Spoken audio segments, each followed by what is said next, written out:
Amalan itu banyak jenisnya karena pemberian Allah juga beragam bentuknya. Itu hikmah malam ini. Kenapa ada zikir subhanallah, ada zikir Allahu Akbar, ada zikir la ilaha illallah? Karena rahasia yang Allah mau beri juga beragam. Allah kaya atau miskin? Kaya. Karena dia kaya, maka dia ingin memberikan kita macam-macam hadiah. Bapak punya teman gak orang yang tajir? Tajir baik hati, sering ngasih hadiah gak? Kalau gak pelit hati, medit. Apabila ada orang kaya, dia suka ngasih hadiah sama kita karena dia senang. Pasti hadiahnya macam-macam, kadang ini, kadang itu, kadang ini, dan kadang-kadang surprise. Allah lebih kaya daripada yang kita bayangkan. Dia ingin kita menerima itu, tapi Allah Subhanahu wa taala ingin kita siap menerimanya. Allah nggak butuh tasbih, kita nggak butuh. Allah nggak butuh sholat, kita nggak. Yang Allah mau dari kita adalah engkau siap-siaplah menerimanya. Itu. Kita mau kasih motor ke anak kecil umur 10 tahun. Tanda sayang atau bunuh? Ya, konyol atau hebat? Konyol itu. Allah itu ingin memberi sesuatu, hambanya itu siap gitu. Maka anak muda nih, ya, yang suka main sosial media, nggak usah haus popularitas. Nggak kuat nanti kalau populer. Ya. Orang yang menghambakan popularitas tersiksa. Kalau satu orang dislike tuh tersiksa. Ya, ada orang ngeritik dikit, sakit hati. Kalau hamba syuhrah, abdus syuhrah, hamba popularitas. Kan sekarang anak-anak cita-citanya kalau ditanya, bang, mau jadi apa? YouTuber. Aduh, masya Allah. Saya kaget-kaget tuh anak-anak ditanya begitu sekarang. Dia nggak tahu resikonya. Orang kalau sudah terkenal dengan satu brand, dia harus memaksakan dirinya seperti itu, dan itu sandiwara yang paling menyiksa diri. Bapak tahu orang yang nyanyi pop, yang umuran bapak itu loh Pak. Itu kan keluarga dia keluarga musisi segala macam. Itu terkenalnya ngepop, tapi di rumah ngedangdut Pak. Tapi kalau dia main dangdut di luar, itu merusak brandingnya. Itulah popularitas. Ya. Saya dulu pernah diundang oleh seorang motivator bersama teman-teman saya. Kebetulan waktu itu kita ngurusin lembaga dakwah. Si motivator ini ingin mengajari ustadz. Nah, bayangin coba. Hebat tuh ya. Hebat bener ya. Ingin ngajarin ustadz nge-brand dirinya. Kita tuh harus nge-brand diri ya. Oh, kita dengerin aja dia main. Nge-brand oke, bagus. Akhirnya ada yang nge-brand diri pakai warna baju. Ya kan, ada kan ustadz dengan baju tertentu. Ya boleh-boleh aja sih Pak. Dulu ada rame tuh Pandawa 5 tuh ada kan. Yang nggak ada tuh Ustadz Petruk tuh nggak ada tuh. Macam-macam. Jadi mereka membuat branding. Itu pengaruh beberapa motivator ini. Saya tahu beberapa motivator ini menggurui si ustadz yang sebenarnya ustadz itu adalah seorang guru. Nggak sopan bener ya. Mungkin niatnya bener baik supaya ustadz ini punya kualitas hidup yang setara dengan para motivator. Nggak, ustadz itu jalan hidupnya beda. Ya. Terus terakhir dia bilang apa? Ustadz itu kalau ceramah harus memperhatikan sound. Terus apa lagi? Harus bertarif. Waduh.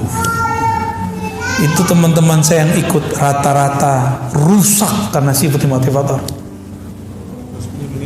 Ya beda Pak. Kalau ustadz tuh dengan motivator tuh beda. Ustadz tuh dia ngomongin Allah sama akhirat. Walaupun dia butuh duit, dia nggak boleh ngomong. Ya nggak boleh dia ngomong. Itu brandnya tuh Allah. Semua brand itu Allah. Jadi gak usah si ustaz tuh kemudian harus di brand dengan warna baju, di brand dengan biar terjaga brandnya, kalau datang harus mobilnya bagus. Gak mesti. Kalau ada rezeki ya beli mobil, kalau enggak ya apa adanya aja. Ustadz tuh harus pakai baju tertentu, apa sorban tertentu, ya salam, itu nyiksa diri. Apakah dengan miring sedikit begini ilmunya berkurang, Pak? Gak ada urusan. Kok Pak ini dimiringin dikit, ini merubah? Gak berubah ilmunya. Kalau emang ilmu ada di dalam akan berubah. Saya datang ke sini pakai sarung, pakai gamis. Bapak karena udah kenal, Bapak biasa aja, ya kan? Karena saya juga biasa, Bapak biasa juga kan? Saya datang sebagai orang biasa, nggak pakai tarif-tarifan. Bapak santai kan? Kalau nggak Bapak deg-degan juga, Pak. Kita udah bayar nih, udah panjer nih, deg-degan juga. Maka di Quran di surat Yasin itu jelas kalam Allah. Ittabi'u man la yas'alukum ajra. Ikutilah orang yang tidak minta tarif. Mereka lah orang-orang yang dapat hidayah. Kalau bahasa Imam Malik, wa ma lillahi baqiya. Suatu karir, karya, kinerja, dakwah karena Allah pasti kekal. Kita ini gak ada yang sempurna, Pak. Tapi kalau kita nempel kepada Allah, sempurna jadinya. Semua kita punya dosa, tapi kita nempel kepada ampunan Allah, kita diampuni oleh Allah. Salat kita gak ada yang bagus, tapi kalau kita nempel kepada ridha Allah, Allah akan baguskan salat itu. Ya. Ketika seseorang baca Alhamdulillah, maka akan ada satu kondisi di kolbunya kalau dia berkoneksi dengan Allah. Pahami dulu makna Alhamdulillah. Alhamdulillah artinya thanks God, ya, syukran ya Allah, terima kasih ya Allah, semua pujian itu milikmu ya Allah. Allah itu dipuji sebagai tanda terima kasih, maka ditulislah segala puji. Kalau di abang sebelah kan puji Tuhan, ya. Akhirnya sama-sama garing. Ini baca Arab, ini baca terjemahan, sama gak sama garing. Menurut saya cukup kita katakan terima kasih ya Allah. Itu lebih dahsyat. Ya, ya, syukran ya Rabb. Itulah rasa syukur. Syukur ya Allah, gitu artinya. Kalau baca Allahu Akbar, apa yang dirasakan? Ya Allah, Engkau besar, kami kecil. Kalau kita bawa pikiran banyak mau sholat, cukup baca takbir. Bapak manai takbirnya. Itu semua pikiran kita langsung mengecil. Yang besar hanyalah Allah Subhanahu wa ta'ala. Kita punya banyak masalah sebelum sholat. Setiap hari ada masalah nggak? Ya, bener. Setiap hari ada masalah ya. Bener. Ada yang gak punya masalah tiap hari? Pasti punya masalah. Masalah Bapak Ibu nih banyak nih, gak usah curhat ke siapa-siapa. Ya, gak usah curhat ke ustadz, gak usah curhat ke teman, gak usah. Curhat kepada, cukup katakan Allahu Akbar, ya Allah masalahku banyak, tapi Engkau ampunan rahmatnya, bantuannya lebih banyak, jalan keluarnya lebih banyak. Itu selesai cepat itu Pak. Selesai cepat itu. Jadi kita ini mentok karena kita jalan lewat jalan buntu. Coba mundur dulu, kan nggak mau mundur. Mundur, cari yang baru. Maka zikir itu membuat orang mau mundur dari kesalahannya supaya maju mencari yang benar. Itu yang disebut taubat. Ya. Jadi pribadi taubat itu bukan pribadi yang sering baca astagfirullah, astagfirullah, astagfirullah. Itu namanya bacaan istighfar. Ya, taubat itu pribadi yang tidak menyalahkan siapa-siapa, tapi dia menyalahkan dirinya. Dia ketemu pakai GPS, salah GPS nih. Ya bukan begitu.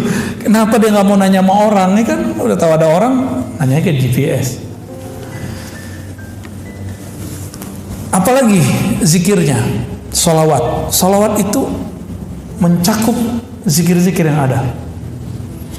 Jadi kalau saya sholawat, Bapak Ibu, Bapak sholawat, itu tadi zikir kita yang tadi kebawa semua sama dia. Kenapa? Saya mau tanya Pak, sholat kita zakat ya, Allah zakat nggak? Allah sholat nggak? Allah haji nggak? Allah umrah nggak? Allah puasa nggak? Tapi Allah sholawat nggak? Berarti sholawat spesial nggak? Di saat seseorang bersolawat, dia sedang satu frekuensi dengan Allah. Itulah fana, lebur dalam cinta. Maka dia bersolawat. Solawat itu artinya, ya Allah, sampaikan cinta kami kepada Nabi Muhammad. Kalau terjemahannya, ya Allah turunkan rahmat ke Nabi Muhammad. Emang Rasulullah masih butuh digituin? Enggak. Ini saya kasih artinya Pak ya. Apa arti solawat? Ya Allah, sampaikan cinta kami kepada Rasulullah Sallallahu Alaihi Wasallam.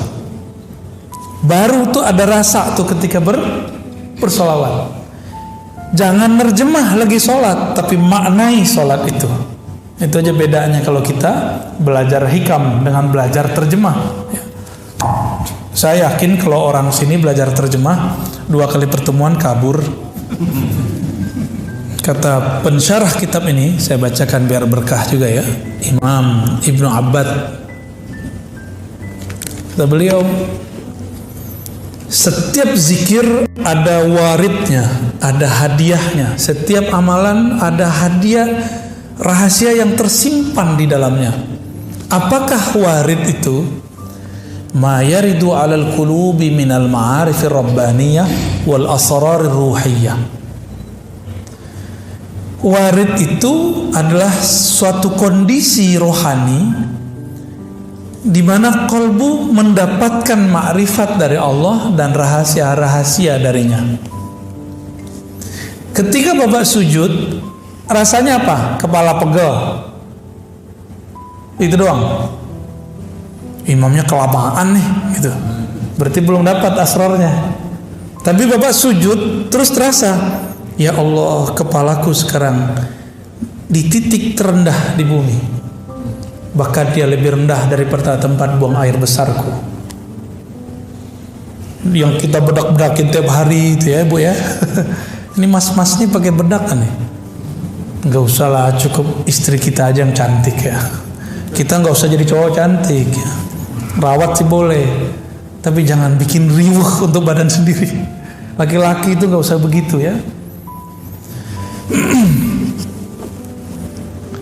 Apabila kolbu kedatangan rasa, masuk rasa itu, rasa ya Allah, kepalaku lebih rendah. Aku taruh serendah-rendahnya, bahkan lebih rendah dari tumitku. Itu Bapak kecanduan sujud Pak. Enak sujud begitu. Terasa tuh nikmat sujud. Tapi temukan sendiri rasa itu ya. Tadi itu kunci-kuncian yang kita kasih. Jadi kalau zikir, saat sujud, itu yang kita rasakan. Jangan ngayal kemana-mana. Nabi kasih benefit. Aqrabu ma bainal abdi wa rabbihi fis sujud. Itu benefit. Sedekat-dekat hamba kepada Allah lagi sujud. Ya, maka berdoalah kepada Allah. Kan begitu di hadisnya. Nabi kasih jalan kalau orang masih mau doa. Tapi sujud yang sebenarnya masih perlu doa nggak? Nggak perlu lagi doa. Sujud itu sudah di dalamnya doa. Ya. Karena Nabi setiap kali memintakan syafaat kepada Allah untuk kita, Nabi sujud dulu. Jadi nanti di akhirat Bapak Ibu, Nabi itu makhluk paling sibuk. Dia nggak sempat mikirin diri sendiri, nggak sempat mikirin siapa-siapa dalam dirinya. Yang dipikirkan ummati. Setiap kali mau lewat itu ada datang orang cari, wahai Rasulullah bantulah kami, wahai Rasulullah bantulah kami. Di tangannya sudah ada daftar orang yang dia mau bantu. Itulah kekasih-kekasihnya, ulama-ulama pewaris ilmunya, mewarisi sifat-sifatnya. Tidak hanya mewarisi serban dan jenggotnya, tapi juga mewarisi karakter-karakter rahmatnya. Itu ditandain nama Rasulullah tuh. Lalu sahabat bertanya, wahai Rasulullah, bagaimana cara engkau nanti tahu bahwa itu adalah umatmu, sebanyak itu umat?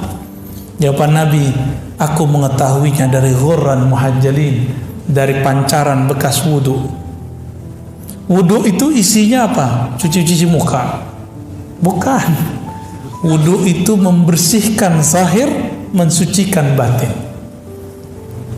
Sebagaimana Allah memandang kalbu manusia, maka di akhirat Nabi diizinkan memandang kalbu manusia. Ya, kalau di dunia Nabi tahu, dikasih tahu isi hati orang, tapi nggak boleh berhukum. Itulah yang terjadi ketika ada orang bapak Khawarij datang, Nabi nggak bolehin bunuh, karena dia belum menunjukkan kekasarannya. Jadi kelompok ekstrim nih sekarang, kalau dia belum kasar, kita belum boleh main tangan, Pak. Belum boleh main tangkap. Tapi kalau dia sudah menyiapkan bom, mau membunuh, Masya Allah, itu boleh. Dan kita meridhoi kalau ada polisi, bagian tertentu di polisi melakukan itu. Itu penyelamatan bagi kita, ya, penyelamatan bagi negara ini. Bapak mau nanti buat maulid di bom orang? Mau nggak ntar? Ya. Nah, maka kelompok-kelompok ini sekarang muncul itu diberangus oleh salah satu perangkat kepolisian. Kita doakan mereka supaya tetap tulus kepada Allah Subhanahu wa taala, ya.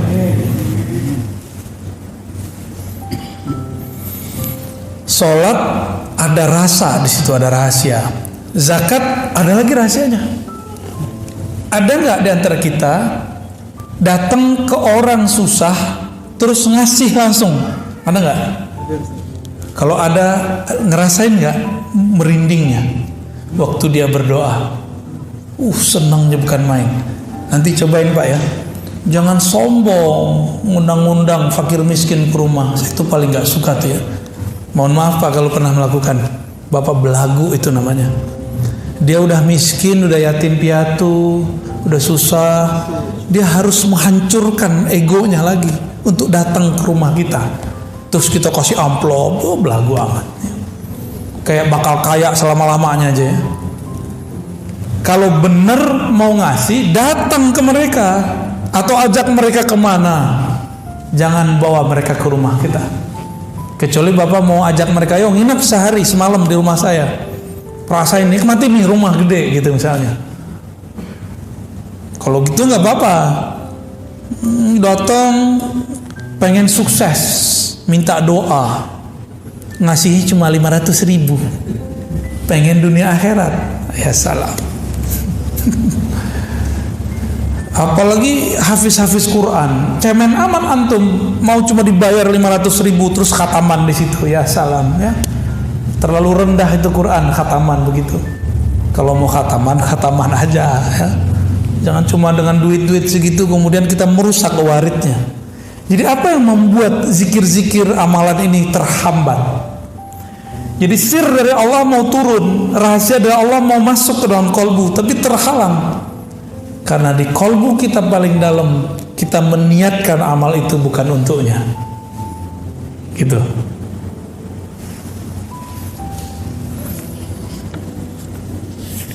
Jadi kalau Bapak Ibu ntar wiridan, udah ya, ijazah yang lama itu simpen aja. Zikir biar kaya tuh simpen Pak. Apalagi zikir mahabbah simpen, udah nggak usah. Zikir buat sakti simpen, nggak usah lagi. Sekarang zikir yang biasa, lalu katakan, aku berniat menyebut Engkau ya Allah karena Engkau layak disebut. Aku memujimu ya Allah karena Engkau layak dipuji. Aku menyembahmu ya Allah karena Engkau layak disembah, bukan karena aku pengen jadi kaya. Aku baca surah Al-Waqiahmu ya Allah karena Engkau layak ayat-ayatmu dibaca, bukan karena pengen usahanya lancar. Bisa nggak begitu? Itu baru tasawuf. Jadi tasawuf itu bukan wiridan untuk sesuatu, ijazahan, mahar, bukan, itu bukan tasawuf. Itu pseudo tasawuf. Ya, tasawuf palsu. Tapi boleh nggak? Ya boleh, silakan. Cuma ta'ibtum, ta'ban, selamat lelah. Ya. Nih, ini saya kasih contoh Pak. Ini kan pengalaman saya sendiri. Saya baca surat tertentu, ayat tertentu dengan angka tertentu supaya saya dapat rezeki besok atau besoknya lagi. Udah selesai semua wiridannya ribuan sampai nggak ngantuk, nggak tidur dan kita ngantuk. Ditunggu besok nggak datang batu rezeki. Capek kan? Capek. Padahal simpel aja, gak usah wiridan, besok bangun silaturahmi, datangin ahlinya, datangin orangnya, jadi. Ini malah pakai wiridan, nggak nyambung. Zikir itu senjatanya murid, betul. Tapi kalau orang sudah arif, senjatanya bukan wiridan, senjatanya kenalan, ma'rifat. Ya. Kan biasanya sering tuh datang ke kiai, Pak Kiai, ajarin dong doa supaya kaya gitu. Udahlah itu nggak usah lagi ya. Pak Kiai, saya mau merantau nih, kasih dong doa penjagaan diri. Nggak usah lah itu. Ya. Nggak enak itu, nggak enak ya. Ntar kalau melamarkan itu kita curiga terus sama orang. Bapak Ibu yang melakukan Allah, udah jam 9 ya.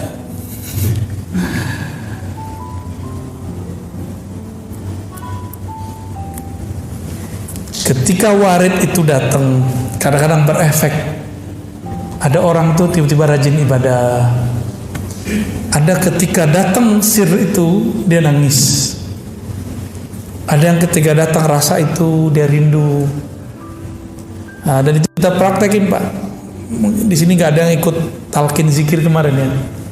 Kita ketika talqin zikir waktu di Ciputat, didik doang ngajinya. Nah, yang talqin di Ciputat, di dekat UIN. Pas syahadat ada yang merasakan sesuatu, tapi tidak merasakannya waktu baca Fatihah. Ada yang waktu Fatihah merasakan sesuatu, tapi tidak merasakannya saat istighfar. Ada yang menangis-nangis dalam istighfar, tapi kebingungan ketika baca Qul huwallahu ahad. Ada yang tersentuh baca kulhu, tapi dia bingung pada sholawat. Tapi rata-rata Pak, di bab sholawat semuanya hanyut. Mau kolbu keras, kolbu lembut, semuanya hanyut karena merindukan Rasulullah SAW. Karena dalam sholawat itu ada unsiyah, keintiman kolbu dengan kekasih, yaitu Rasulullah SAW. Nah, semoga rasa itu muncul di kita. Nah, ada yang dia tenggelam, rasanya hanyut dalam sholawat. Kita ajak zikir, dia bingung karena dia masih asik dalam sholawat. Jadi itu beda-beda orang, beda-beda ahwal, beda-beda warid yang datang. Jadi saya sendiri menyaksikan dan merasakan bahwa itu nyata. Beda amal, beda bacaan, beda gerakan, beda aktivitas, beda rahasia yang diturunkan dengan oleh Allah Subhanahu wa Ta'ala. Maka rahasia dalam sholat beda dengan zakat, beda dengan puasa, beda dengan haji, beda dengan umroh. Semoga yang hadir malam ini tidak lagi ibadah minta pahala. Amin. Semoga yang hadir malam ini tidak lagi beribadah pamrih. Amin. Bukan lagi karena pengen dapat surga, bukan lagi karena dijauhkan dari neraka, bukan lagi karena pengen dapat ketenangan dan kekhusyuan. Semoga yang hadir malam ini beribadah karena Allah layak disembah, karena Allah pantas dipuja-puji. Itulah ibadah yang mutlak. Orang inilah yang disebut oleh Allah abdi, hambaku. Kalau yang mencari ketenangan disebut hamba sakinah. Yang mencari khusyuk abdul khusyuk. Yang cari popularitas abdul syuhur. Yang gak mau terkenal abdul butun. Allah bukan yang begitu, ya. Kunu ibadallah, jadilah hamba Allah yang mutlak. Barangkali ada 10 menit mau tanya jawab, silakan. Ya, ya, silakan. Dari mana dulu? Kita kasih waktu 10 menit saja. Dan satu pertanyaan saya dibatasi dengan waktu.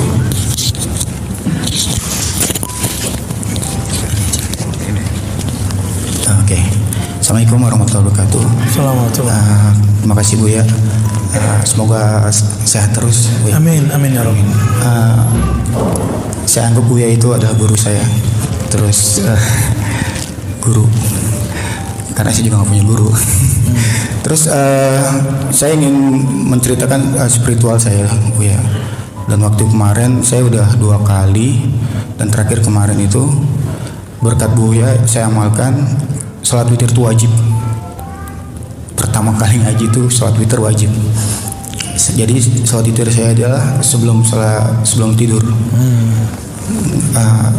Dari dulu, kalau dulu saya amalnya setelah sholat tahajud. Nah, cuma kenapa pada saat itu 2 kali dan sekali kemarin beberapa hari yang lalu itu seperti saya itu sampai kaki gemeteran, terus benar-benar kayak orang ketakutan. Apakah itu setan? Oke, baik. Satu lagi boleh Buya? Oke. Izin Buya. Kalau kita sholat pejamkan mata itu seakan-akan kita sujud atau ruku, tapi kayak ada sesuatu lagi yang ruku mengikut kita. Oke. Nah, itu saya nggak tahu. Terima kasih. Assalamualaikum warahmatullahi wabarakatuh. Assalamualaikum warahmatullahi wabarakatuh. Yang pertama, pas mau witir merasakan sesuatu ya. Pas lagi sholat witir ya. Itu namanya warid. Warid. Cuma karena kolbunya belum siap takut. Ya. Tapi kalau kolbunya siap itu nggak akan takut.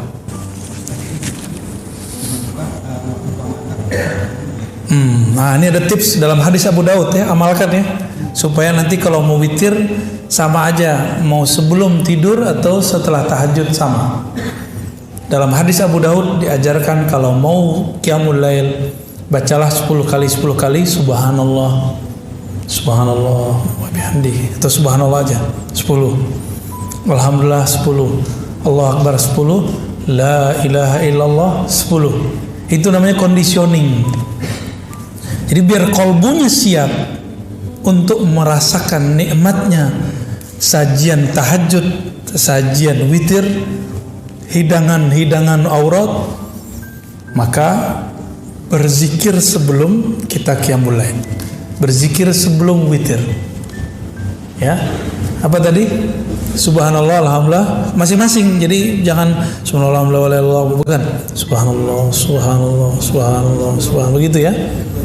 Alhamdulillah. Terus Allah akbar, la ilaha illallah, 10 kali. Rasakan Pak, nanti sholatnya akan lebih stabil. Nanti takutnya hilang, insya Allah ya. Saya ijazahkan cara mengamalkannya. Tafadhal ya.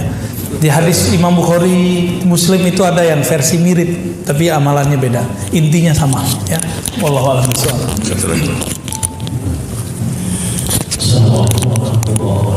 Assalamualaikum. Saja pada pertanyaan yang pertama. Dari mana Pak? Maaf. Saya dari Ciledug, Komplek Pandiulan Permai. Nama saya Muhammad Yunus. Pertanyaan saya yang pertama tadi dibilang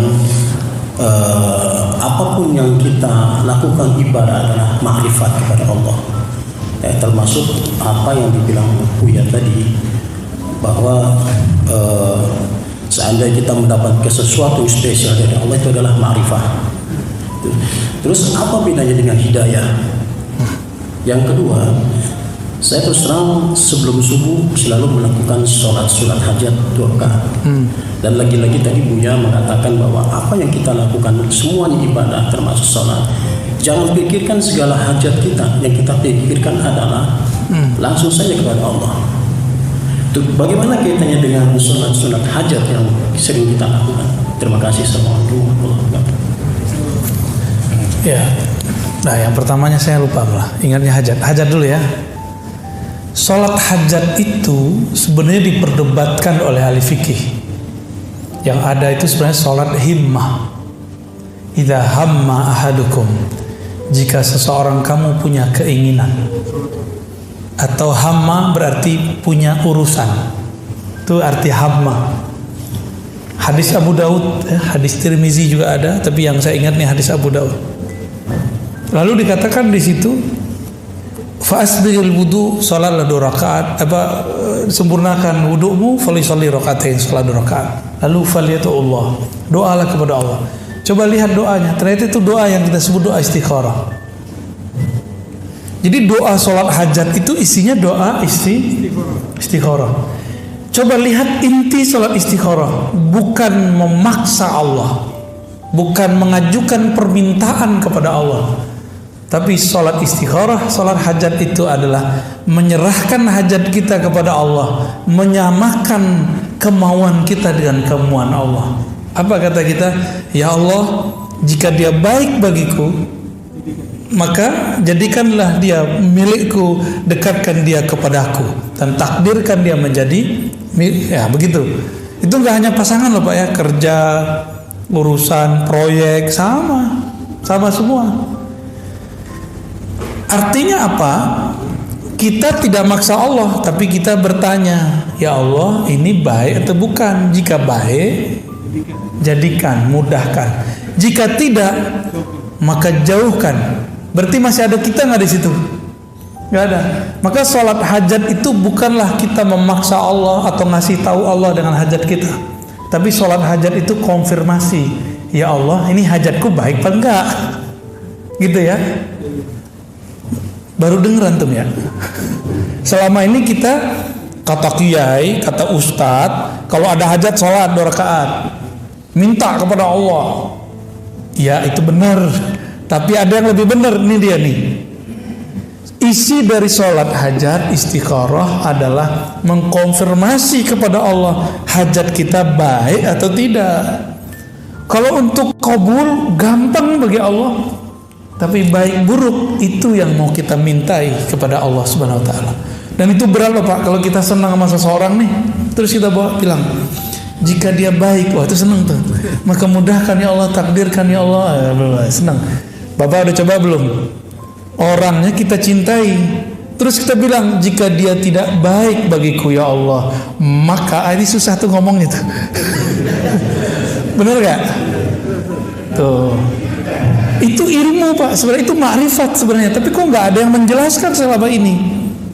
Ketemu di hikam, kata Ibnu Athaillah Sekandari rahmatullah alaihi wa qadasallahu sirrah, ciri-ciri doamu langsung dikabul, itlaqul lisan, lisanmu ringan untuk mengatakannya. Itu ciri-ciri kalau itu udah diterima di sana. Bahkan Ibnu Athaillah nggak ngomong begini, padahal dia mau ngomong begitu Pak. Sebenarnya doa kamu itu Allah juga yang bisikin. Allah bisikkan kepada kamu, tapi kamu harus menjadi hambanya. Gimana caranya? Memintalah kepadanya, tapi nolkan dirimu. Tiada kehendakmu kecuali kehendaknya, tiada keinginanmu kecuali keinginannya, tiada cintamu kecuali cintanya. Baru bener tuh cinta kepada Allah. Kalau nggak gombal namanya. Barangkali itu ya Pak. Yang pertama tadi apa? Ma'rifat sama hidayah. Hidayah itu baru awal dari nur. Kalau ma'rifat itu puncaknya nur. Berarti hidayah itu puncaknya apa? Ma'rifat. Jadi orang-orang yang dapat ma'rifat, dialah yang bisa bagi-bagi hidayah.